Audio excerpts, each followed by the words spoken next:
बहुत ही खुशी होती है जब मैं आपके बीच में आता हूँ। किसी ने अभी बोला कि आप चेतन हैं, आनंद लाइए। हम तो आनंद मोहन जी को बाहर ही निकाल रहे हैं। और हाँ, जहाँ तक की बात है, अगर मैं 10% भी उनका हो जाऊं तो मैं सोचूंगा ये मेरे लिए एक अचीवमेंट होगा, क्योंकि आनंद मोहन फिर से बनना ये संभव नहीं और ये सच्चाई है। लेकिन फिर भी क्योंकि ये प्रश्न उठा और मुझे तो लगा था मेरा यहाँ पर जब स्वागत होगा तो ऐसे प्रश्न, मुझे नहीं लग रहा था कि ऐसा प्रश्न उठाया जाएगा, लेकिन क्योंकि उठाया गया है तो मुझे लगता है कि इसको क्लैरिफाई करना ये मेरा दायित्व है कि जब मोहनपुर हुआ था बांका के पास और एक व्यक्ति को चना चुराने के लिए मार करके उसको पीट करके मार दिया गया, तो उस समय भी मेरे पिताजी के कहने पे हम उधर गए थे। जब मोहम्मदपुर, आपको याद होगा, नरसंहार हुआ तो सबसे पहले अगर कोई उधर जाने का काम किया तो वो हम थे और मेरे पिताजी ने मुझे उधर भेजा था इसीलिए। जब अपने पिताजी के लिए प्रश्न उठाने का समय आया तो मैंने विधानसभा में अपने पिताजी की रिहाई के लिए प्रश्न उठाए थे। शायद सब लोग ये बात नहीं जानते हैं, कई बार, और पूरे ऑपोजिशन उस टाइम जो था सबको ले करके, उसमें ऑपोजिशन तो छोड़िए, उसमें सत्ता के भी बहुत सारे ऐसे एमएलए थे जिनको मैंने कन्विंस किया था कि आप हमारे साथ आइए और पिताजी की रिहाई के लिए सवाल उठाइए। सब लोग उठाए थे। और वो तो छोड़िए, उसके अलावा अगर आप बात कीजिएगा, हर एक समय आपको मैं याद दिलाता हूं कि गनवार में एक हादसा हुआ था। वीर कुंवर सिंह चौक का जो है बोर्ड तोड़ दिया गया था कुछ लोगों के द्वारा, तो हम उधर गए थे। आज भी अगर गनवार बीटा आप जाइएगा तो वो बोर्ड जो है वीर कुंवर सिंह चौक का आज भी वहां पर मिलेगा। हम तो कर रहे हैं और अकेले नहीं हैं। ये हिम्मत, ये हौसला, ये जो लड़ने का जुनून है, ये इसीलिए आता है कि आज भी कहीं कहीं हम लोग जाते हैं तो आप जैसे लोग हमारे पीछे खड़े हैं। 16 साल अगर हो जाए, कोई अगर जेल चला जाए तो उसको पूछने वाला कोई नहीं होता, लेकिन 16 साल मेरे पिताजी जेल में रह करके वापस लौटे हैं। आप जैसे लोग जोश, उत्साह और जिस तरीके से गर्मजोशी से आप लोगों ने स्वागत किया है, ये सबके भाग्य की बात नहीं होती। हम जानते हैं, इससे पहले जब मेरे पिताजी जेल में थे और यहीं पर छपरा में अनेकों बार हमारा प्रोग्राम लगा, भीड़ इससे ज्यादा हुई है, ज्यादा लोग आए हैं।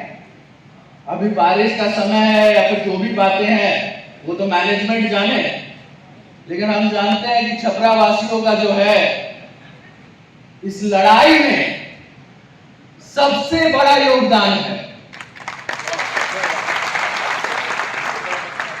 हम लोग जब आए मशाल जुलूस को लेकर के, इससे पहले मुझे याद है कि राजपूत छात्रावास में हमारा जाना हुआ था, छात्रावास, अनेकों जगह हम गए थे। आप लोगों ने जिस तरीके से इस लड़ाई को लड़ा है, उस जज्बे को मैं सलाम करता हूं। लगातार अनवरत आप लोगों ने अपनी लड़ाई के भरोसे आज आनंद मोहन जी को बाहर निकाला है और हम शुक्रगुजार हैं, हम धन्यवाद कहते हैं इस मंच से आपको, क्योंकि आप नहीं होते तो शायद मेरे पिताजी आज बाहर नहीं होते। जहां तक की बात रही, क्योंकि ये मंच है, कुछ ना कुछ पॉलिटिकल बातें तो छिड़ ही जाएंगी,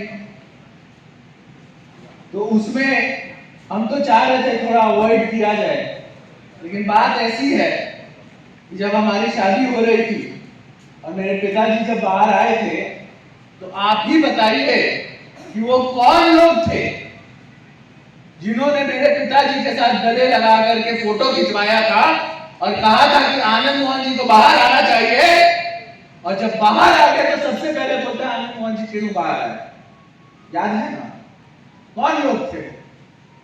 कौन लोग थे ऐसे लोग, महानुभाव लोग, जो आज किसी पार्टी के बड़े पद पे पहुंच चुके हैं और हर मंच से हर जगह, जब तक हम लोग घूमना नहीं शुरू किए थे, हर जगह हमें कभी क्रिमिनल, कभी कुछ बोलने की कोशिश कर रहे थे। कौन लोग थे? और जब हम घूमने लगे, जब हमारे साथ लोग आने लगे, तो ऐसे सभी लोगों के मुंह पे जो है ताला लग चुका है।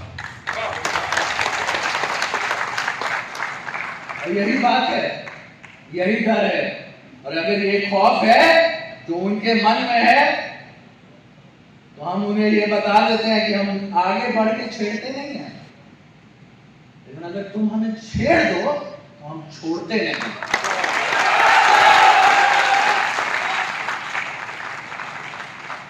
ये हमारे खून में है, ये हमारा संस्कार है। जब इज्जत दिया जाता है तो अच्छे से इज्जत दिया जाता है, लेकिन इज्जत देने के बाद भी अगर हमारी कोई तौहीन करे तो उसे हम बर्दाश्त नहीं करते। जिस तरीके से मेरे पिताजी जिस दिन बाहर आए, आप सबको पता है, मैं बोलना नहीं चाहता, लेकिन आप सब जानते हैं, बड़े से बड़े न्यूज चैनल, बड़े से बड़े एंकर लोग जिस तरीके से मेरे पिताजी के बारे में उलझुल बातें, वो यूपी में एक हादसा हुआ था, याद होगा आपको, उनसे जो है कंपेयर मेरे पिताजी को किया जा रहा है। अगर हम चाहते तो इन सब के खिलाफ कोर्ट में जाते, मानहानि का मुकदमा करते और हम पूछते मेरे पिताजी को माफिया बोलने वाले एक माफिया एक्ट का जो है नमूना पेश करो,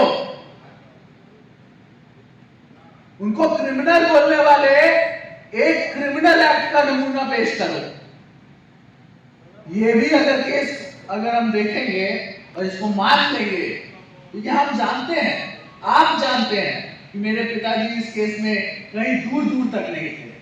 उनका जब अरेस्टिंग हुआ और जब हादसा हुआ, उसमें 12 मिनट का जो है गैप था, 66 किलोमीटर का जो है डिस्टेंस था। हेलीकॉप्टर भी अगर कोई उड़ाने के लिए आएगा तो उतनी तेजी में नहीं हो पाएगा हेलीकॉप्टर। लेकिन खैर, कोर्ट का जो भी आदेश था उसको हम लोगों ने माना, उसके खिलाफ कभी नहीं बोला। लेकिन अगर उसको भी ले लीजिएगा, उस केस को भी अगर उठाइएगा, तो आपको पता चलेगा वो क्रिमिनल ऑफेंस नहीं था, भड़काऊ भाषण या फिर एबेटमेंट का एक केस बनता है।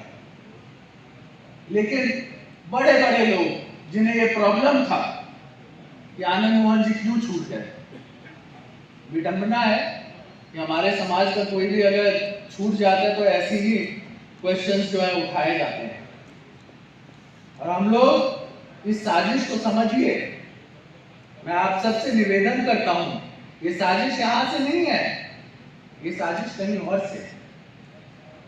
आज आपके इतिहास पुरुषों को जिस तरीके से विभिन्न जातियों में बांट दिया जा रहा है, पृथ्वीराज चौहान कौन थे आप बताइए, अलाउद्दीन कौन थे?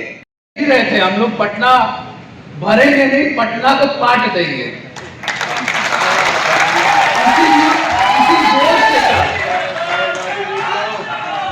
इसी जुनून के साथ यहाँ पर एक एक आदमी, जितने लोग आए हैं, आपसे ज्यादा नहीं, 10 से 15 और लोगों को आप लोग जोड़ करके पटना चलने का काम कीजिए।